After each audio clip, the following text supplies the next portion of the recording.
Semuanya Shalom Alaikum.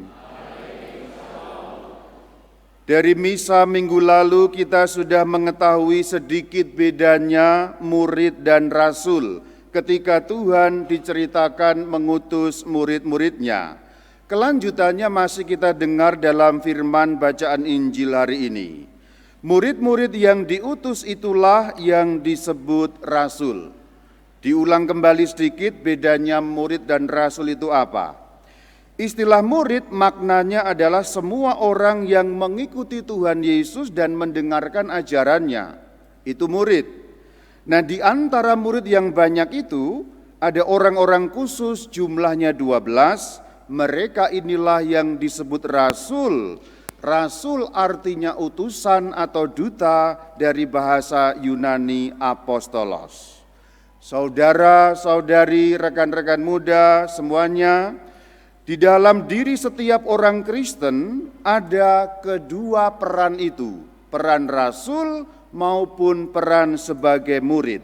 Jadi kita sebagai orang Kristen, murid ya, rasul ya, dua-duanya ada dalam diri kita sebagai orang Kristen. Sebagai murid kita perlu mempelajari isi firman Tuhan. Karena firman Tuhan itu pelita bagi langkah kita sehari-hari. Bagaimana caranya mempelajari firman Tuhan? Ada beberapa cara. Salah satunya membaca katekismus, mendengarkan katekese, menonton video-video kekatolikan. Jangan nonton TikTok joget-joget melulu, tapi kadang-kadang juga nonton video kekatolikan. Pada saat misa fokus mendengarkan firman, mendengarkan pengajaran, jangan ngantuk wae, jangan main HP, sudah diingatkan oleh Rama Bayu yang galak, masih aja terus.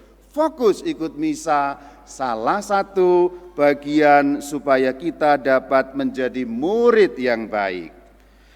Kalau pakai perbandingan dalam dunia sekolah, zaman dulu ada nilai hitam, ada nilai merah. Tahu ya angka merah ya? Oh, yang ngangguk ini tua berarti.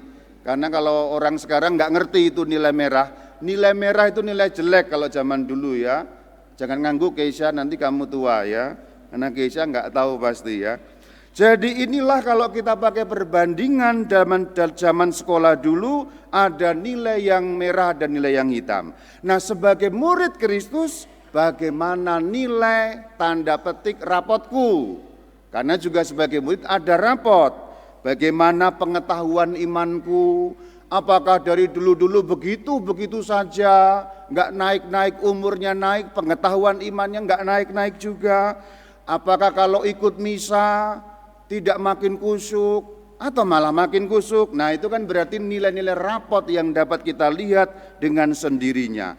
Apakah perbuatanku makin baik atau makin buruk? Makin tua, makin bijaksana, makin sabar, atau makin bedegong. Nah, ini kan nilai rapot iman yang dapat kita lihat sebagai murid.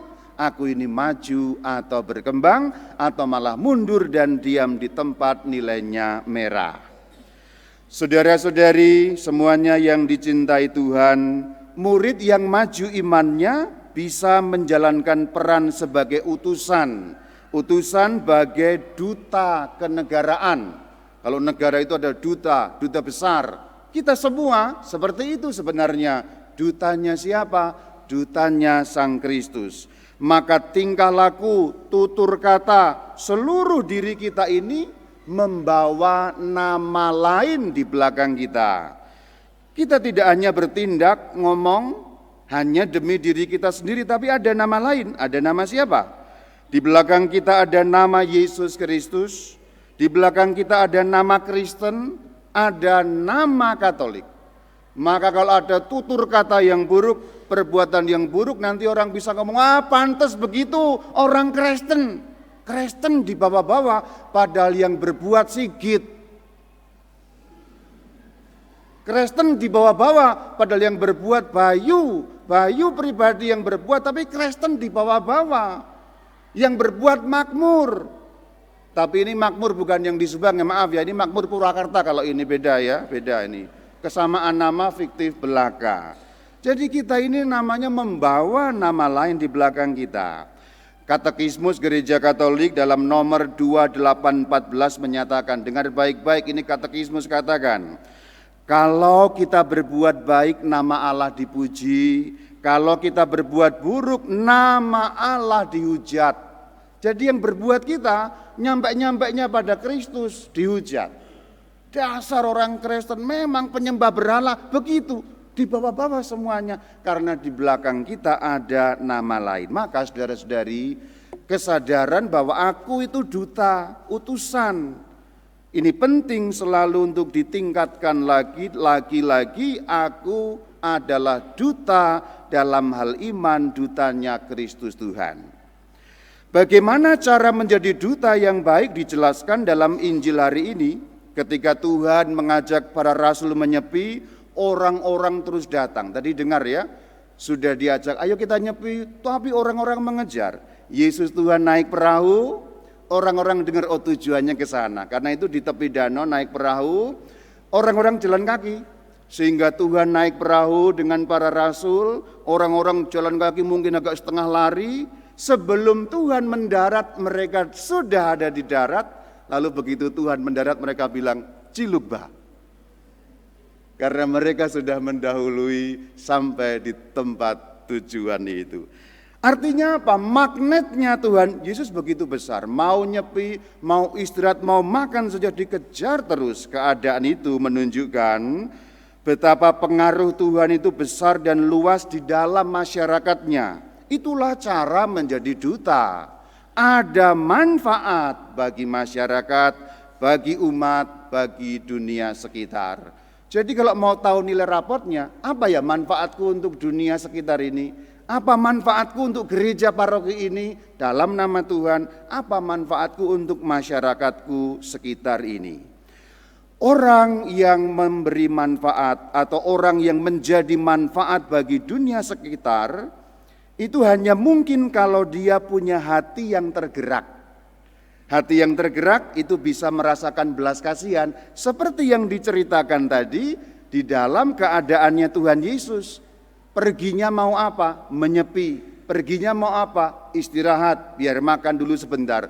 Tapi ketika melihat orang-orang yang tanpa gembala tadi yang dikatakan, orang-orang yang banyak sekali seperti domba tanpa gembala, hatinya Tuhan tergerak. Bahasa Latinnya misericordia. Dijelaskan bisa dari kata miser dan cors, tapi enggak usahlah, nanti malah pusing, saya juga pusing, kamu juga pusing. Pakai bahasa Jepang saja, pakai bahasa Sunda, misericordia, hati yang tergerak, belas kasih, itu bahasa Sundanya karunya. Udah, kalau itu kamu tahu pasti ya. Jadi kalau kamu masih punya hati karunya kepada orang lain, aduh lihat orang, karunya ya. Karunia, nah itu misericordia. Tuhan Yesus ketika mendarat, melihat orang banyak yang itu lalu belum makan, belum istirahat, belum. Aduh karunia, langsung melakukan pelayanan. Itulah namanya belas kasih. Dengan memiliki belas kasih, maka orang bisa menjadi manfaat. Dan orang yang memberi manfaat, itulah dutanya Kristus. Maka kesadaran, aku ini dutanya Yesus Kristus perlu terus ada di dalam diri kita. Ada nama lain di belakang kita. Shalom alaikum.